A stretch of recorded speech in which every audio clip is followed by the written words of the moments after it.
fantatro ny fifalian'ny fianakaviana fangamba ny inoky ihany. Fianakaviana izany dia farafakely ny olona anankiroa. Fa ao anatin'izany koa zany dia misy ny zanaka. Ngamba iombonana ny fifalian'ny fianakaviana dia ny zanany afa-panadinana, tsy marina ve zay? Zay aloha ny voalohany. Miara mitaitaina amin'ny zanany daholo tsika le manao fanadinana, ohatrantsika koa le manao fanadinana. Ara-paina daholo sy afa-panadinana no efa nahazo valiny, tahaka an'izany ny CEPS ny sisa rehetra, voninahitra amin'Andriamanitra ndo mba araka hitehaka ny amin'izany. Tsy mbola manampanao an'izany fa fetsinina an'io dia mba asiana an'izany kely le izy. Faharoa indray, ny fifalianay lehilahy. Za zao saiko sendrasendra, zaharery ve ny lavaloha eto. Tsisy lehilahy misy nandray anjara dia ty aloha ty fa iretsy indray ry zareo. Fa ny fifalianay lehilahy koa dia misy vehivavy eo akaikinay eo mbo mizesty zay. Indrindra moa fa raha eo ampovoany zay mba sy selfie. Zany ny fifalianay. Fa anio ary ndo mba jerentsika hoe mba ahoana ino zany fifalian'ny fianakaviana, ahoana zany fianakaviana amin'ny faly zany. Rehefa nijereko le soratra masina ny Genesis toko voalohany andiny voalohany ka hatramin'ny fahatelo ambin'ny folo vakina teo dia ahitantsika ny fahefan'Andriamanitra teo amin'ny famoronana an'izao tontolo izao. Eny ary zava-dehibe iny. Jereko ndray koa ny Apokalipsy toko voalohany andiny voalohany ka hatramin'ny fahavalo dia ny fahefan'i Jesosy Kristy manapaka izao rehetra izao, le voalohany sady farany, alfa sy omega, le maty velona roavy. Mbola hoavy ndray koa. Tsy hoe ohatran'ny tena hitako ny anorenana an'le fianakaviana amin'ny faly amin'ireo zany fa andao le Luka toko 10 andininy 17 ka hatramin'ny 20. Ary indrindra ny andininy 20 zay tsy enjerintsika ndo rahantsika mamaky ry havany, fa io no anorenantsika ny toriteny Luka toko 10 andininy 20 vakitsika rehetra ary amin'ny anaran'i Jesosy.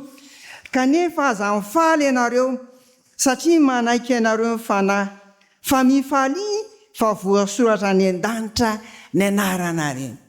Amen. Nanira ny raintsika ny aloha vaky teny teo hoe ny amin'io tany io dia lanitra ny lovantsika sy ny sisa, zany hoe manitsa tany isika fa mieritreritra ny lianiko dia zay zany hitantsika mifaly fa voasoratra ny an-danitra ny anaranareo. Ry havako, amin'izany fianakaviana mifaly eo amin'ny tompo zany dia andeha ho jerentsika indray mitompo maso aloha zava-misy eto amin'ity Luka toko 10 ity. Amin'ny ankapobeny marobe ny andiny soratra masina, iny eo amin'ilay 17 reny dia Luka ihany no miresaka an'io amin'ny filazantsara zany. Ny Luka toko 10 andiny voalohany ka hatramin'ny 720 dia miresaka mikasika ny nanirahan'i Jesosy ny 70 lahy na ny 70 lahy. Amin'ny voambola amin'ny baibolitsika malagasy io aminareo dia 70 lahy. Fa raha mamaky amin'ny teny frantsay nareo ohatra fampiasako akoatran'ny Louis Segond ny tôpy na ny traduction écuménique de la Bible dia 72 ny ao. Dia rehefa jerena zany fa tsy 70 fa 70, dia rehefa jerena zany dia arakaraka ny loharano ny raisin'ny mpanoratra no ny fidianany an'ilay hoe 70 ireo nirahan'i Jesosy reo na 70. Fa eo amin'ny andininy 17 aloha dia 70 le hitantsika eo zany.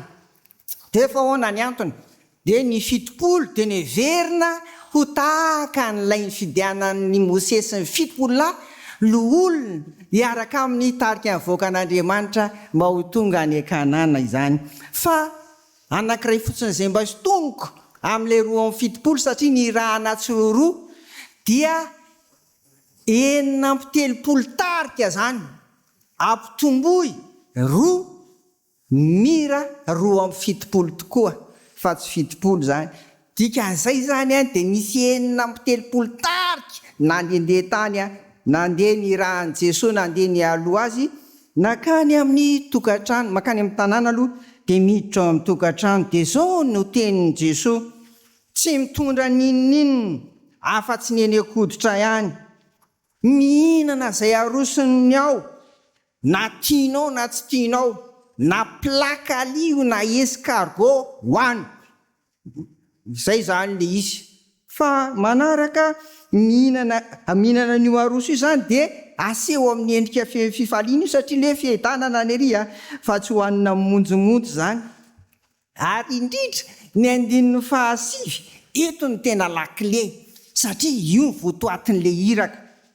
Hoe manasitrana an'izay marary ao amin'le idirana zany. Ary indrindra lazao amin'ny olona ao fa efa akaiky ny fanjakan'Andriamanitra. Ry havako, rehefa niverina izy ireo, hitantsika eto amin'ity andininy fa 17 ity, de faly satria nahasitrana ny marary izy ireo, ary tafita ny tenin'Andriamanitra. Ary indrindra mbola nahazo bonus koa, fa na dia ny demonia azy de nanaiky azy ireo noho ny anaran'i Jesosy. Ry havako, ny akonana na ny fianakaviana tsirairay avy de tahaka an'ireo mpianatra, tahaka an'ireo 2 na 7 ny rahan'i Jesosy. Irahana anatanteraka fanompontsika eto amin'ity tany ity, ary zany no atom-pisin'ny sampana tsirairay avy, zany no atom-pisin'ny vomiera tsirairay avy. Irahansika ny andraikitra de mino, matoky ary mamita an'izay asen'ny Tompo ataontsika tsirairay avy. Ho atsika eto amin'ny FKMA, raha nanomboka atsika tamin'ny Novambra 2024 ny rentrée ecclésiastique de misaotra ny Tompo zany tsika tamin'ity taona ity, fa de mba nanehoan'ny Tompo ny fahasoavany sy ny fitiavany, de faly isika tonga eto ao anatin'izao hoe fety ny fianakaviana sady famaranana ihany koa an'ireo aktivité na hetsika ataon'ny sampana riavana. Hitantsika miavaka reto ny sekoly alady. Raha ny sekoly alady manokana de izao: fifaliana ho an'ny ray aman-dreny, fifaliana ho an'ny mpianatra sekoly alady, fifaliana ho an'ny braon'ny sampana sekoly alady, ary fifaliana ho an'ny mpampianatra sekoly alady rehetra satria tanteraka somatsara. Teo ambany fitarian'ny fanahy masina ny taom-pianarana izany. Tsy mora ny lalovana tao anatin'izany, fa dera ho an'Andriamanitra ry havana. Aleluia be zany. Rehefa vitatsika zay asen'ny Tompo ataontsika amin'ny atsipriana, mazava misy le iraka andresahana teo hoe mandana any amin'ny trano de ataovy zao sy ny sisa rehetra. Rehefa vitatsika zany ry havana de faly isika. Ny tsy manao ihany, zay ihany zany ny tokony ho sositra, ny tsy navita ihany ny tokony tsy ho miramirana. Ry havana, misy koa adidy asain'ny Tompo ataontsika eo amin'ny manodidina satria iransika. Irany ny lehilahy rehetra satria misolo tenan'i Jesosy Kristy ao amin'ny tokantrano. Mila vitan'ny lehilahy rehetra ray mpianakaviana ny adidiny amin'ny vady aman-janany. Ary tahaka izany koa amin'ny mahavady azy de tahaka izany koa zany le izy. Tahaka izany koa isika tsirairay avy, ny fianakaviana tsirairay avy, ny rahan'ny Tompo isika eo anivon'ny fianakaviantsika tsirairay avy. Misy adidy, misy iraka asen'ny Tompo ataontsika ao anatin'izany. Mainka moa feo anivon'ny fiarahamonina sy mety ho any amin'ny toeram-piasana misy atsika tsirairay avy. Tanterao amin'ny fifaliana zany ry havana. Tanterao amin'ny atsipriana azafady fa miteraka fifaliana zany. Zao ary nefa hitan'i Jesosy zao ny tena fifaliana nefa ozin'ny Tompo. Fa faly nareo de zao voasoratra iza, voasoratra ny an-danitra n'inona? Ny anaranareo, ny anarantsika tsirairay avy. Tena tiako ry havana, tiana ny rahan'i Jesosy ny fito-polo-lahy ity, satria ao amin'ny resaka hoe motivation na fandrisihana efa nresahako tamin'ny sampana vehivavy zany. De zao ity le atao hoe fandrisihana, fa tsy famporosihana, famporosihana ndray exhortation, fa mandrisika. Fandrisihana motivation, ty zany le fandrisihan'ny Tompo amin'ny alalan'ny fanomezana andraikitra ny hafa. Misy olona mantsy tia songadina, resaksika ohatra sampana, na miresaksika voamery, na resaksika se misy olona tia songadina tsy mizara andraikitra mihitsy. Doteny rery, izy foana ny rôlina amin'ny zavatra rehetra. Misy koa olona matahotra ny lazany tsy hoanina fa sao dia misy andresy azy. Tsy mizara andraikitra izy. Dia tazoniny ao fotsiny. Fa tsy izay Jesoa. Tena tsy izay izy eto. Fa ampandraisiny andraikitra reto 7 lahy ireto amin'ny alalan'ny fanirahana azy. Dia zao ary le izy. Mario, fa reto 7 lahy reto tsy mpanasitrana. Mario koa ary, fa reto 7 lahy reto tsy mpitoroteny. Mandehana, dia manasitrana amin'ny anaran'i Jesosy, mandehana. Dia torio fanjakan'ny lanitra, fa tafity zany fanjakan'Andriamanitra zafady. Torio, ambarao, lazao fa efa akaiky ny fanjakan'Andriamanitra. Dia nandeha, dia vita zany. Ny mpandinika ny soratra masina dia niteny fa tsy fantatra moa ny faharetan'le iraka, fa tsy ndray andro tsy ny 2 andro kosa. Fa reto dia mpianatry ny tompo. Nandeha, mety misy ray mpianakaviana, mety misy mbola tanora, fa nandeha fotsiny izy tarika 9 dia nandeha zany zareo. Dia zao, nandeha tamin'ny finoana izy, nandeha tamin'ny fahatokiana izy, nandeha fa tsy maintsy vita le izy. Ry havako, ezaka ataontsika fiangonana koa ny mizara andraikitra mba hampandrisika ny tsirairay avy, fa tsy manao ihany ny manao. Za manokana dia tena misaotra ny tompo ry havana amin'ny fiangonantsika. Tena misaotra ny tompo ny asa fanao anatin'izany. Fa tena misy ny mandray andraikitra. Fampovavana lady maraina, matotsy banga hatramin'izao, misy mandray mitady mamaky teny mivavaka, mitory teny, mbola mampirisika anareo misy rata anarana. Ary mandray sandraikitra, tahaka an'izany koa ny sampana, tahaka an'izany koa ny voamera samihafa. Avelanareo ve ary afaka mba hitanisan'ireto sampana sy voamera rairay avy reto fotsiny, mba mangataka fotsiny azany e. Azafady tsy hoe reny dogadokafana akory, fa misy antony fotsiny. Zay nareo tezitra avako ve zay dia tsy mba ny pastera nana fa mba avahako fotsiny. Tamin'ity taona ity, ty taona ataontsika tao mpiasantsika fiangonana ity, dia misaotra ny tompo isika fa dia tafatsangana ry havana ny sampana vokovoko manga dia raha ho an'Andriamanitra ny amin'izany. Ary tahaka izany koa misaotra ny voamera anankiray izay resahako eo te, ny voamera fananana isika. Tena vita ny informatisation ny fananantsika ry havana. Milamina misaotra ny tompo zany lay hoe amen'ny tompo andraikitsika dia apirisihantsika, ary rehefa vitatsika izy dia falysika ny amin'ireny. Na dia ataoko eto tsy spesialista azy, na dia ataoko eto tsy mahatianina tahaka anay azy amin'ny toroteny sy ny fitariana sy ny toy izany, fa tena manao tsika ary dia mampirisika hoe manaova ry havana, ary manaova be dia be. Mananatsika zany fifaliana izany, miantso atsika tsirairay avy andramo aloha fa ny tompony maniraka anao, aza manao raha hoy izany hoe pastera no nanery anao an'ity, aza manao raha hoy izany hoe pastera no niteny ataovy zao. Fa rehefa Jesoa amin'ny alalan'ny bitsika fanahy masina no niteny taminao dia ataovy ry havana, ary tantero amin'ny fifaliana. Fa zany no hitantsika eto niverina tamin'ny fifaliana ireto mpianatra 7 lahy ireto. Eto ary dia misy tiana ambary ty fa zava-dehibe, satria tsara ny mahavita ary fifaliana ny mahavita.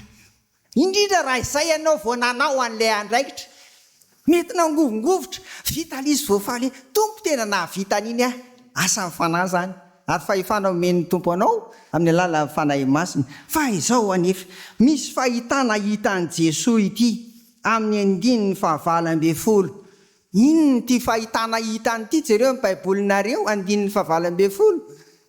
Inona le fahitany? Nahita inona izy? Satana nilatsaka avy any an-danitra, dizy le pastera zay hoe toboka be mihitsy izy latsaka avy tany. Tsy maninona izany fa izao zay namperitreritra amin'ity Luka 7:17 ka hatramin'ny 20 ity ry havana dia zao sariako ny sainao. 170 na dia ny demonia azy tena naiky anay ray zay. 190 hoy Jesosy, izaho nahita ny Satana latsaka avy any an-danitra. 190 nomeko fahefana nisaka mena rano sy maingo sy andresy ny hery rehetra anana ny fahavalo ianareo. 120 kanefa aza mifaly ianareo fa manaiky ianareo ny fanahy. Inona ny hitanareo anatin'izany ry afako? Inona hitanareo anatin'izany? Tena voalaza eto daholo ny momba ny devoly, demonia sy ny ataony rehetra. Irahany tompo isika, irahany ianao ny andraikitra samy hafa teo, fa tandremo fa io koa. Ary le devoly efa teo satria ory zareo hoe ny demonia efa nanaiky anay. Mbola nisy kokoto latsaka avy tany an-danitra, mbola nanampy isan-draiko.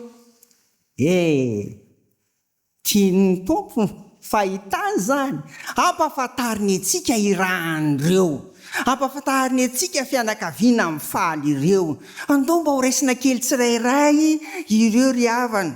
Zao eo amin'ilay 170 lay hitantsika hoe demonia dia le ratsy rehetra zany.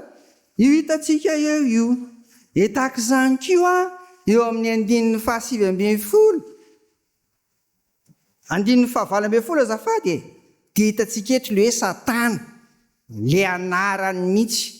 Io ngamany izay hoe io fahitany Jesosa io ngamany tena tsara koa mba andiniantsika hoe tsy mandeha ho azy le fanaovana ny hirako, ary io fifaliana io mety handalo fotsiny raha tsy ohatra ka diniana izy ity.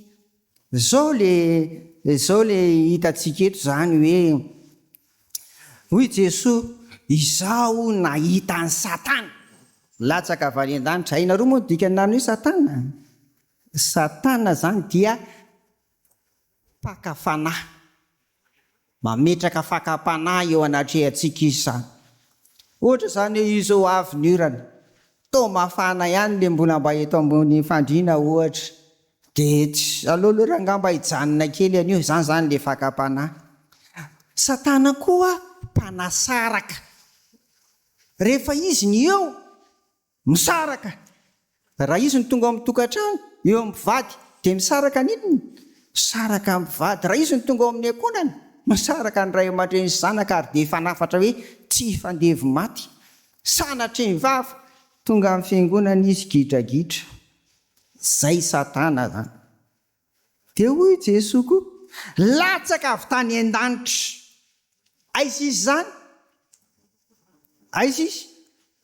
Eto ambonin'ny tany eto izy eo amin'izay misy anao izy, mety eo tokantrano izy, any amin'ny toeram-piasana any. Fa izy moa ato amin'ny fiangonana dia roatsika, tsy hana fahefana fa présent izy amin'ny toerana rehetra zany. Rara. Ary dia aveo dia mbola tenenin Jesosy koa hoe tahaka ninona le izy? Tahaka ninona? Tahaka ny varatra. Reto misy zavatra telo zay tsara resahana mikasika an'ity varatra ity. Hitantsika izy io fa maninona? Mamirapiratra, ary indrindra fa raha amin'ny alina.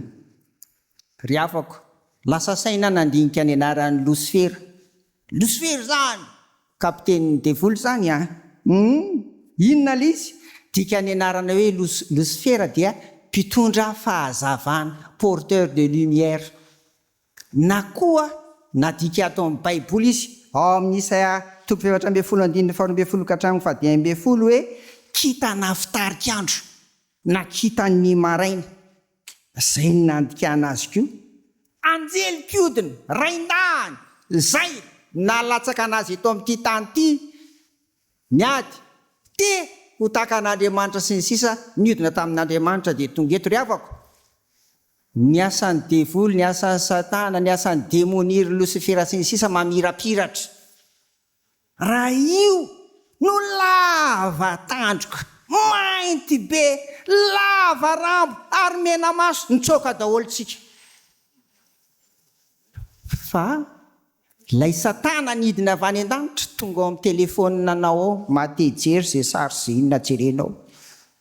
Tonga amin'ny tele anao zay tianao koa hoe malalaka zao rehetrarehetra zao. Mamirapiratra ary havana dia zay zany mila mitanitsika fianakaviana fa be mamirapiratra. Eto amin'ity tany ity mety mahajambena. Fa tena tenen'i Jesosy mihitsy hitako zany. Manaraka an'izay dia zao hoza hoe telo ny tokony lazaina amin'izany varatra zany. Faharoa, tsy maharitra izy ny tselatra tonga dia tsy maharitra izy fa izao ny vokany. Raha latsaka amin'ny zavaboary izy maina le azo. Raha latsaka sanatria mivava ao an-trano ao amin'ny olona izy dia misy maty ao. Nefa nisy ndray tselatra ary mahagaga koa misaoran'Andriamanitra fa raha io naharitra vita zao tontolo zao. Ny asan'ny devoly koa ndray mitselatra. Ary indraindray mety tsy apozina akory ny asan'ny Satana. Vita lizy ve fa naninona aho no nanao ny tahaka an'izao, fa naninona aho no nahateny tahaka an'izao, fa naninona aho ny lasa niady tamin'ny rakoto na tamin'ny rabe ka tsy manana fifaliana, tsy manana fiadanana ary havana. Hitan'i Jesosy zany tena hitany daholo zany. Ary ampahafantariny antsika irahany reto fahatelo sady farany. Ny varatra dia levona, tsisy varatra maharitra zany. Ary raha amin'ny alina izy zany dia tonga dia hitantsika hoe iny fa lasa ohatrany tsy hita tapaka zao na sitrika tany anaty aizy na ry havana.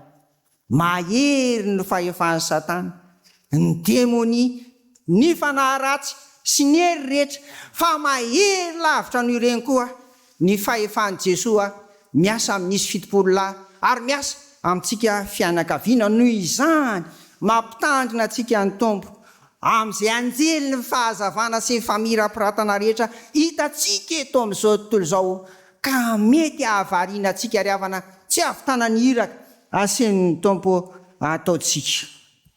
Zava-dehibe amin'izao fety ny fianakaviana izao. Zava-dehibe amin'izao alady ny sampana zao koa ary ataontsika hoe amarana ny sekolelady ny asany ny taom-pianarana azafady, ny saorana mihitsy anyreto telo reto ambranche sekolelady zay tsy mitsahatra ny manatsara sy manavaohatrany zay ataon'ny sekolelady. Ao isika ray aman-dreny zay mitondra ny zanaka tsy akitsahatra mampianatra sekolelady.